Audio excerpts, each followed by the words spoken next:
Europe 1 matin, Bruce Toussaint. Voici Vue du Net avec Guy Birenbaum sur Europe 1. Bonjour Guy. Bonjour à tous. Pour entrer en Israël, on peut être contraint de dévoiler ses mails au service de sécurité de l'aéroport. Ouais, tout commence en juin 2012 quand on apprend notamment via le blog mondovice.net et le journal israélien Haaretz que des agents de sécurité de l'aéroport de Tel Aviv ont demandé l'accès à leurs mails à des touristes. Que s'est-il passé ? Deux touristes américaines d'origine palestinienne, Najwa Dugman et Sacha Al-Sarabi, se voient demander l'accès à leurs mails.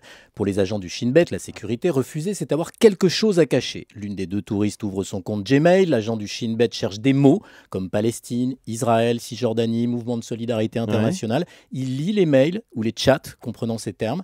L'agent note des noms, des mails et des téléphones. Les touristes sont refoulés après une nuit assez pénible en rétention. D'autres cas se seraient produits. Alors, une association israélienne conteste cette méthode. La CRI, Association pour les droits civils en Israël, dénonce cette, je cite, intrusion considérable dans la vie privée.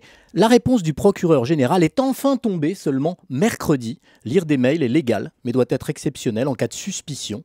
Et ce n'est possible qu'avec l'accord du voyageur qui n'a pas à donner son mot de passe à l'agent, mais doit ouvrir son compte. En revanche, tout refus brusque peut interdire l'entrée en Israël, une règle de sécurité justifiée par un accroissement de la menace terroriste. Ça peut aller jusqu'où ? C'est la question, les pages Facebook, les comptes Twitter, les messages privés.